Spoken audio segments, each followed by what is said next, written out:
तो आज हम देखेंगे बायोमोलिक्यूल्स का अपना दूसरा लेक्चर। दूसरे लेक्चर में अपना टॉपिक देखेंगे डिस्ट्रक्टिव एनालिसिस। तो हम डिस्ट्रक्टिव एनालिसिस पढ़ने से पहले अपने पहले लेक्चर के बारे में बता देते हैं क्या क्या हमने अपने पहले लेक्चर में सीखा था। एक एलिमेंटल एनालिसिस सीखा था और एक केमिकल एनालिसिस सीखा था। एलिमेंटल एनालिसिस में हमने दो चीजें निकाल के रखी, एक क्वांटिटेटिव बेसिस, एक क्वालिटेटिव बेसिस। आप अपने दिमाग में सोचते चलिएगा, फ्लो चार्ट बना होगा जो मैंने अपने पिछले लेक्चर में बताया था कि जैसे देखिए हमने एलिमेंटल एनालिसिस देखा। एलिमेंटल एनालिसिस के दो पार्ट कर दिए, एक क्वांटिटेटिव बेसिक, एक क्वालिटेटिव बेसिस। क्वालिटेटिव बेसिस पे हम एलिमेंट्स का डिफरेंस लिविंग और नॉन लिविंग में कर सकते हैं। क्वालिटेटिव बेसिस पे हम एलिमेंट का डिफरेंस लिविंग और नॉन लिविंग में नहीं कर पाते। ये तो था हमारा एलिमेंटल एनालिसिस। दूसरा आया हमारा केमिकल एनालिसिस। केमिकल एनालिसिस में हमने सीखा कि ऑर्गेनिक कंपाउंड कौन कौन से लिविंग में पाए जाते हैं, उनका हमने पूरा प्रोसीजर देखा था कि हमने एक लीवर सेल लिया या लीवर टिश्यू लिया, उसको मोटार पिस्टल के हेल्प में ग्राइंड किया। ग्राइंड करने के बाद इसको ट्राइक्लोरोएसिटिक एसिड के प्रेजेंस में ग्राइंड किया। ग्राइंड करने के बाद उसकी स्लरी बनी, चटनी। चटनी को छाना, दो पूल ऑब्टेन्ड हुआ, एक रिटर्न टेक, एक फिल्ट्रेट। रिटर्न टेक को बोला एसिड इनसॉल्युबल पूल, फिल्ट्रेट को बोला acid soluble pool. Retentate में हमने देखे कि 4 तरह के ऑर्गेनिक कंपाउंड पाए और फिल्ट्रेट में हमने देखे कि थाउजेंड्स ऑफ ऑर्गेनिक और इनऑर्गेनिक कंपाउंड पाए गए। रिटर्न टेक का नाम शॉर्ट फॉर्म एआईपी बोला, एसिड इनसॉल्युबल पूल। फिल्ट्रेट का नाम एसिड सॉल्युबल पूल बोला। ये तो रही पूरी शॉर्ट पूरे लेक्चर की समरी। अब आज हम क्या शुरू करते हैं, आज हम अपना टॉपिक शुरू करते हैं डिस्ट्रक्टिव एनालिसिस। जैसे हम पिछले लेक्चर में केमिकल एनालिसिस सीख के आए थे, केमिकल एनालिसिस में हमने क्या सीखा था, ऑर्गेनिक एलिमेंट और कंपाउंड का पता लगाना। उसी तरह सेम हमारा है डिस्ट्रक्टिव एनालिसिस। डिस्ट्रक्टिव एनालिसिस में हम सीखते हैं इनऑर्गेनिक एलिमेंट और कंपाउंड का पता लगाना। जैसे हम पूरे केमिकल एनालिसिस का पूरा एक प्रोसेस देखा था, उसी तरह हमारा सेम डिस्ट्रक्टिव एनालिसिस का ही भी पूरा प्रोसेस है। हम एक लीफ लिया और लीफ को मतलब फ्रेश बेट लिया। फ्रेश बेट मतलब जिनमें वाटर हो। फ्रेश बेट 5 ग्राम ले लिया, फिर उसको हमने इवापोरेट करा के उसके सारे वाटर कंटेंट को इवापोरेट करा के उसे ड्राई किया। उसका वेट 3 ग्राम हो गया, इसे नाम दिया ड्राई वेट। फिर ड्राई वेट को हमने बर्न किया। बर्न करने का कैसे करते हैं, जब बर्न करते हैं तो धुआं निकलता है, धुआं। उसको CO2 दिया और उसी फॉर्म में जो बचे खुचे H2 होते हैं वो निकल जाते हैं। फिर बर्न करने के बाद हमारे पास क्या बचती है, ऐश बचती है, जिसको हम राख बोलते हैं। यही राख में हमारे होते हैं इनऑर्गेनिक एलिमेंट्स, और वो इनऑर्गेनिक एलिमेंट्स यही होते हैं कैल्शियम और मैग्नीशियम। तो एक बार फिर से देखते हैं, हमने लीफ ली। लीफ का कौन सा बेट लिया, लीफ का हमने फ्रेश बेट लिया। फ्रेश बेट को हमने ड्राई कराया। फ्रेश बेट को हमने ड्राई किस फॉर्म में कराया, सुखाया, इसको मतलब धूप में रख दिया, तो जिससे इसका H2O कंटेंट बाहर हो गया। अब H2O कंटेंट बाहर होने के बाद हमारे पास बचा ड्राई वेट। अब उस ड्राई वेट को जब हमने बर्न किया, बर्न करने में क्या, जब हम कोई चीज जलाते हैं तो उसमें धुआं निकलता है, और उसी धुएं के फॉर्म में पानी भी जो होते हैं सब निकल जाते हैं। हमारे पास फिर बची राख, और उसी राख के बीच में पाया गया कैल्शियम और मैग्नीशियम। ये वही कंटेंट है जो हमारा मिडिल लैमेला में पाए जाते हैं। ये वही कंटेंट है जो हमारे मिडिल लैमेला में पाए जाते हैं। तो अब हमारा एनालिसिस वाला पूरा टॉपिक खत्म हो गया कि हमने एलिमेंटल एनालिसिस देखा, केमिकल एनालिसिस देखा, डिस्ट्रक्टिव एनालिसिस देखा। एक समरी चार्ट बना देते हैं इन तीनों एनालिसिस का कि हमने कौन कौन से एनालिसिस कैसे कैसे देखे हैं, तो एक समरी भी हो जाए जिससे थोड़ा ज्यादा क्लियर हो जाएगा। तो हमने पहले क्या देखा था, पहले हमने देखा था एलिमेंटल एनालिसिस। एलिमेंटल एनालिसिस में हमने दो चीजें देखी थी, एक देखा था क्वालिटेटिव बेसिस,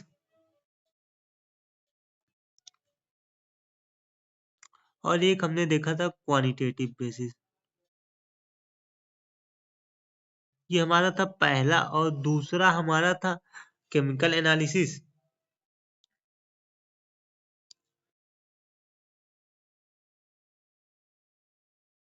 केमिकल एनालिसिस से हम ऑर्गेनिक कंपाउंड को पता लगाने के लिए किया। तीसरा हमने देखा अपना डिस्ट्रक्टिव एनालिसिस। अब डिस्ट्रक्टिव एनालिसिस में हमने इनऑर्गेनिक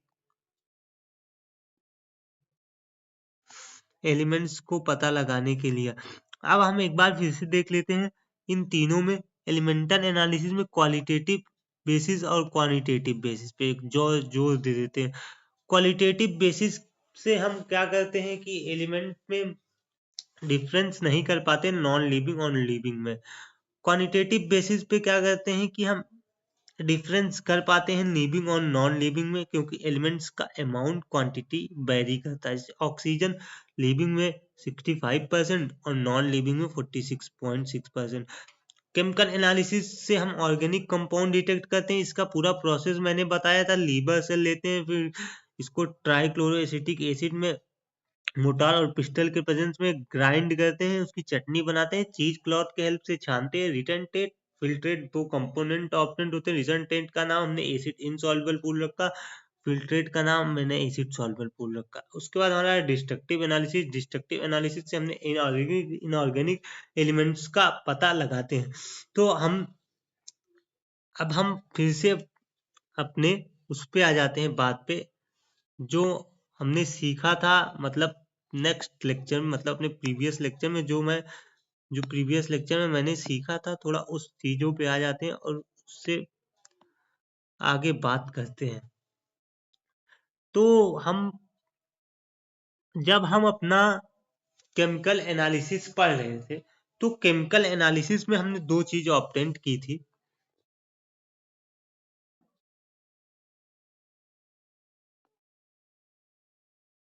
यहाँ से चैप्टर आगे बढ़ेगा। दो चीज ऑब्टेंट की थी, एक रिटर्न टेट था और एक फिल्ट्रेट था। रिटर्न टेट में हमने 4 तरह के ऑर्गेनिक कंपाउंड पढ़े थे। तो उनमें से उन ऑर्गेनिक कंपाउंड हमने प्रोटीन पहला पढ़ा था, मतलब पढ़ा गया था, मतलब ये पता था कि पाए जाते हैं। दूसरा पॉलीसेक्राइड, तीसरा न्यूक्लिक एसिड,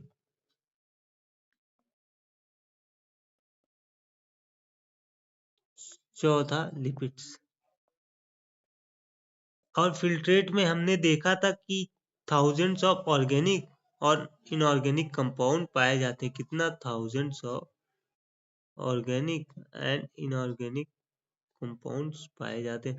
अब केमिकल एनालिसिस से हमने ये सीखा था। अब हम एक एक रिटन डेट में क्या पाया गया उसके बारे में एक एक डिटेल, और फिल्ट्रेट के भी कुछ में डिटेल स्टडी करेंगे।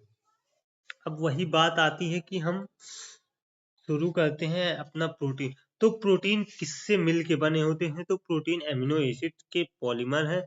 तो पहले हम एमिनो एसिड्स पढ़ेंगे, फिर प्रोटीन पढ़ेंगे, उसके बाद धीमे धीमे अपना काम आगे बढ़ाएंगे। तो हम हेडिंग लगाते हैं एमिनो एसिड्स।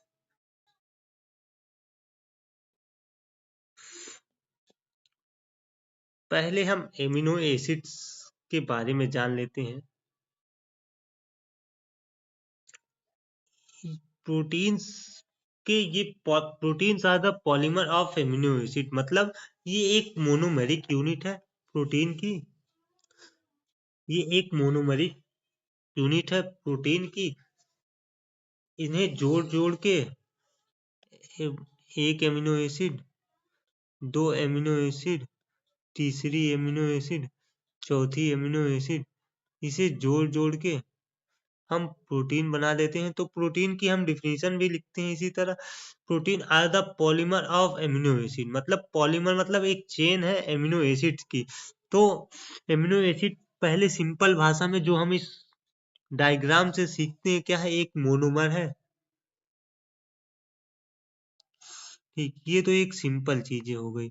अब जो हमारी टेक्निकल डिफिनीशन अब मैं लिखूंगा, amino acid are the substituted methane. इसे लिखता हूं फिर आपको एक्सप्लेन करता हूं। एमिनो एसिड्स आर सब्स्टिट्यूटेड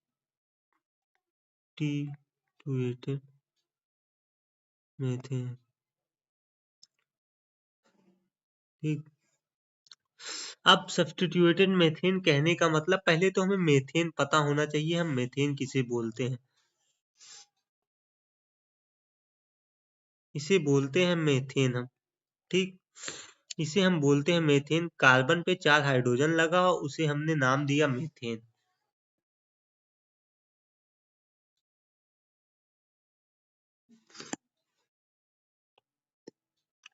अब हमने बोला कि amino acids are substituted methane. तो एमिनो एसिड्स में पहले तो हमारे पास सब्स्टिट्यूटेड मेथेन इसलिए बोला क्योंकि इससे एक हाइड्रोजन हटता है, NH2 लगता है,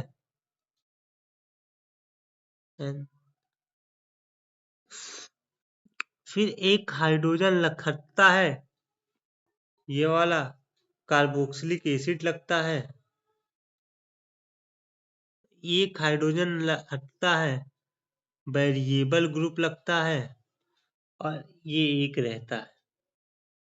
इसीलिए इसका नाम दिया सब्स्टिट्यूटेड मेथेन, क्योंकि इसके हाइड्रोजन को सब्स्टिट्यूट करके जब इसका पहला हाइड्रोजन सब्स्टिट्यूट हुआ तो एमिनो ग्रुप लगा, इसका जो दूसरा हाइड्रोजन सब्स्टिट्यूट हुआ कार्बोक्सिलिक ग्रुप लगा, और इसका जो तीसरा हाइड्रोजन सब्स्टिट्यूट हुआ इसको बोला जाता है हमारे को वेरिएबल ग्रुप।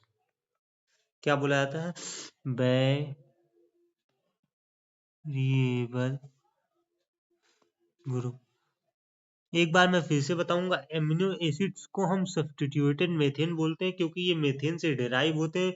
मेथेन के हाइड्रोजन को सब्स्टिट्यूट कर कर पहला हाइड्रोजन इसका सब्स्टिट्यूट होता है तो एमिनो ग्रुप लगता है, दूसरा हाइड्रोजन इसका सब्स्टिट्यूट होता है तो कार्बोक्सिलिक एसिड लगता है, तीसरा हाइड्रोजन सब्स्टिट्यूट होता है तो वेरिएबल ग्रुप एक लगता है।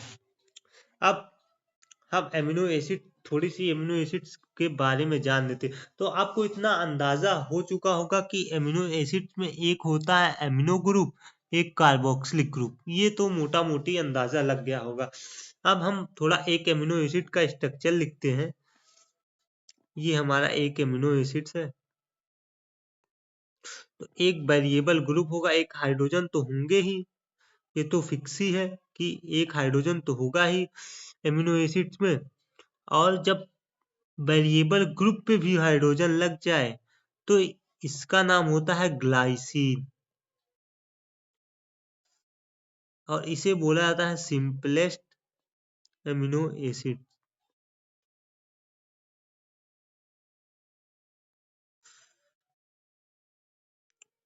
एक बार फिर से मैं एमिनो एसिड्स का रिवीजन करवाता हूँ।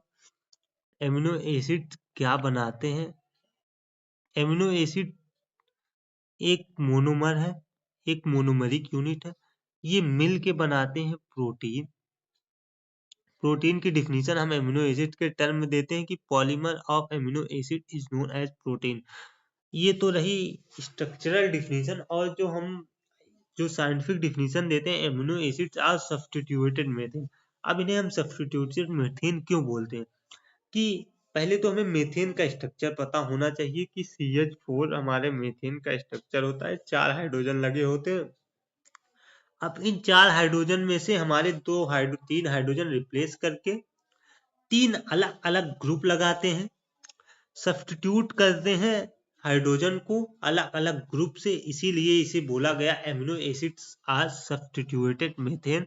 अब सब्स्टिट्यूटेड मेथेन के साथ साथ हमने देखा कि एक हाइड्रोजन हटा हमारा, एमिनो ग्रुप लगा, दूसरा हाइड्रोजन हटा हमारा, कार्बोक्सिलिक ग्रुप लगा, और तीसरा हाइड्रोजन हटा, वेरिएबल ग्रुप लगा, और एक हाइड्रोजन तो रहेगा ही रहेगा। एमिनो एसिड्स में एक हाइड्रोजन तो रहेगा ही रहेगा। तो उसके बाद इन्हीं चीजों को ध्यान में रख के हमने एक एमिनो एसिड का स्ट्रक्चर ड्रॉ किया जिसका नाम ग्लाइसिन है। और ग्लाइसिन हमारी सिंपलेस्ट एमिनो एसिड्स है, सिंपलेस्ट एमिनो एसिड है। ग्लाइसिन में क्या है, एक हमारा जो पहला हाइड्रोजन मेथेन से सब्स्टिट्यूट हुआ तो उससे लगा मेरा एमिनो ग्रुप, जब दूसरा हाइड्रोजन मेथेन से सब्स्टिट्यूट हुआ तो लगा कार्बोक्सिलिक ग्रुप, और जब तीसरा हाइड्रोजन मेथेन से सब्स्टिट्यूट हुआ तो वेरिएबल ग्रुप लगता है, पर उसमें लगा variable group in the form of hydrogen, इसीलिए इसे बोला गया सिंपलेस्ट एमिनो एसिड। इसीलिए बोला गया सिंपलेस्ट एमिनो एसिड। तो यहाँ पे अगर आर की वैल्यू कोई पूछे कि वेरिएबल ग्रुप की वैल्यू क्या है सिंपलेस्ट ग्लाइसिन में, तो बताना है H, क्योंकि R की जगह H ही तो लगा है। फिर दूसरी एमिनो एसिड्स आती है मेरी एनिलीन। तो पहले तो हम कुछ, अगर हमें कुछ नहीं पता है एमिनो एसिड में एनिलीन में क्या होता है, तो पहले तो हम एक मीथेन बनाएंगे कि मीथेन की 4 वैलेंसी होती है। एक तो मेरा हाइड्रोजन होगा ही, और एक तो मेरा एमोनिया होगा ही अमीनो ग्रुप, और एक तो मेरा कार्बोक्सिलिक ग्रुप होगा। अब दूसरा में ये CH3 जब लग गया इसमें, तो इसका नाम हम लोगों ने दिया एनालीन। और इसमें जो R की वैल्यू मैंने दी, वेरिएबल ग्रुप की वैल्यू हमने दी, तो उसका नाम वो क्या थी, मिथाइल। जब R मिथाइल से चेंज हो जाए तो उसका नाम एनालीन। जब R हाइड्रोजन से चेंज हो उसका नाम ग्लाइसिन। ग्लाइसिन एक सिंपलेस्ट एमिनो एसिड। अगर हमसे पूछा जाए कि सिंपलेस्ट एमिनो एसिड तो ग्लाइसिन, और R की वैल्यू पूछी जाए कि R किससे रिप्लेस होता है, तो बताइएगा हाइड्रोजन से। अब एनिलीन में R की वैल्यू पूछी जाए, अगर पूछा जाए कि R किससे रिप्लेस होता है, तो बताइएगा मिथाइल से। फिर हम देखते हैं अपनी तीसरी एमिनो एसिड सेरीन। तो कुछ नहीं पता है हमें एमिनो एसिड के बारे में, पहले तो हम जान जाएंगे ये सब्स्टिट्यूटेड मेथेन है, इसकी 4 वैलेंसी होगी, तो पहला तो हाइड्रोजन तो लगेगा ही, एमिनो ग्रुप लगेगा ही, कार्बोक्सिलिक एसिड लगेगा ही, और जब यहाँ पे हमारा CH2OH लग जाए तो इसका नाम हमने दिया सेरीन। और R की वैल्यू अगर पूछी जाए कितनी है, हाइड्रोक्सिल मिथाइल।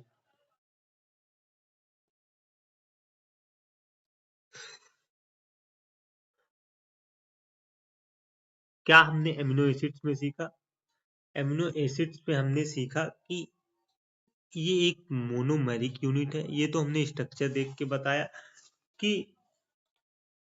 कई सारी एमिनो एसिड्स को जोड़कर हमने प्रोटीन बनाई। तो प्रोटीन की हम डिफिनीशन कैसे देते हैं, polymer of amino acids.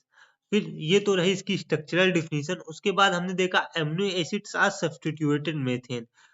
Substituted methane हमने क्यों बोला, क्योंकि कार्बन की जो चारों वैलेंसी है हाइड्रोजन से सेटिस्फाई है, और वही हाइड्रोजन 3 हाइड्रोजन सब्स्टिट्यूट होके 3 अलग अलग ग्रुप लगा लेते हैं, उसे बोला जाता है एमिनो एसिड। जैसे पहला हाइड्रोजन जब सब्स्टिट्यूट हुआ तो हमारे पास एमिनो ग्रुप आया, दूसरा हाइड्रोजन सब्स्टिट्यूट हुआ तो कार्बोक्सिलिक ग्रुप आया, और तीसरा हाइड्रोजन जब सब्स्टिट्यूट हुआ तो हमारे पास वेरिएबल ग्रुप आया। अब जब वेरिएबल ग्रुप वाला हाइड्रोजन सब्स्टिट्यूट होके सिर्फ हाइड्रोजन ही रह जाए, मतलब वेरिएबल ग्रुप का जो हाइड्रोजन है आर में सिर्फ हाइड्रोजन, कुछ ना सब्स्टिट्यूट हो, वही हाइड्रोजन आ जाए, तो हमारी बनती है सिंपलेस्ट एमिनो एसिड जिसका नाम थी ग्लाइसिन। दूसरे केस में जो हमारी हाइड्रोजन हो उस CH3 से रिप्लेस हो जाए, जो हमारा तीसरा वाला हाइड्रोजन हो CH3 से रिप्लेस हो जाए, मतलब हाइड्रोजन मिथाइल से रिप्लेस हो जाए, तो उसका नाम दिया हमने एनिलीन। और तीसरे केस में जो हमारी आर हाइड्रोजन हो वो CH2OH से रिप्लेस हो जाए, उसका नाम दिया हमने सेरीन। अब यहाँ एक चीज दिख रही होगी, ये जो है ये चीजें वेरिएबल है ना, इसीलिए इनका नाम आर रख दिया गया, इसीलिए इनका नाम आर रख दिया गया, इसीलिए इसका नाम वेरिएबल ग्रुप रख दिया, क्योंकि ये हर एमिनो एसिड्स में वेरिएबल ग्रुप डिफर करती है, हर एमिनो एसिड में वेरिएबल ग्रुप डिफर करती है, इसीलिए इसका नाम आर रख दिया। अब जैसे हमने सिस्टीन, एक हमारी एमिनो एसिड है सिस्टीन, अब इसे ड्रॉ करना है तो सिंपल, इतनी चीजें तो हमें अब अंडरस्टूड ही है कि ये इधर होगा ये इधर होगा। अब सिस्टीन में क्या है, एस, सिस्टीन एक सल्फर कंटेनिंग एमिनो एसिड है, तो इसीलिए इसका नाम सिस्टीन। अब यहाँ पे आर की वैल्यू बदल गई ना, अब यहाँ पे आर की वैल्यू तुम्हारी हो गई CH2SH, इसका नाम क्या है, सिस्टीन। और इसे क्या बोला जाता है, ये सल्फर कंटेनिंग एमिनो एसिड्स। ये तो रही थोड़ी थोड़ी एमिनो एसिड्स की बातें।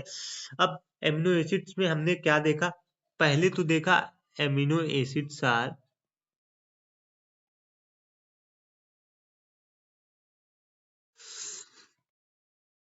सब्स्टिट्यूटेड मेथियन,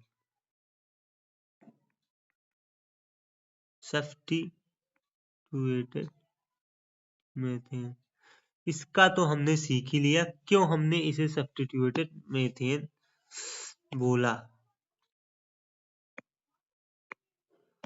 दूसरा, amino acids are organic compound,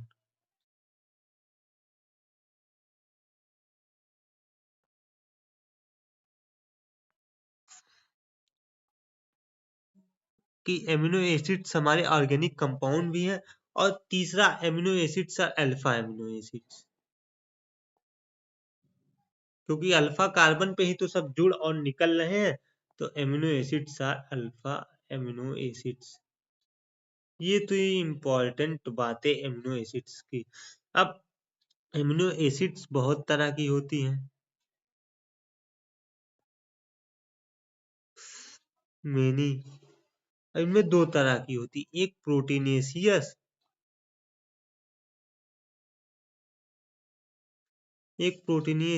amino acids, और एक नॉन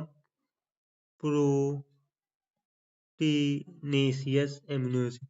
जो प्रोटीनेशियस एमिनो एसिड्स है वो 20 तरह की होती हैं। जो प्रोटीनेशियस एमिनो एसिड्स है जो 20 तरह की होती हैं। अब एक चीज और यहाँ सीख लेते हैं कि जो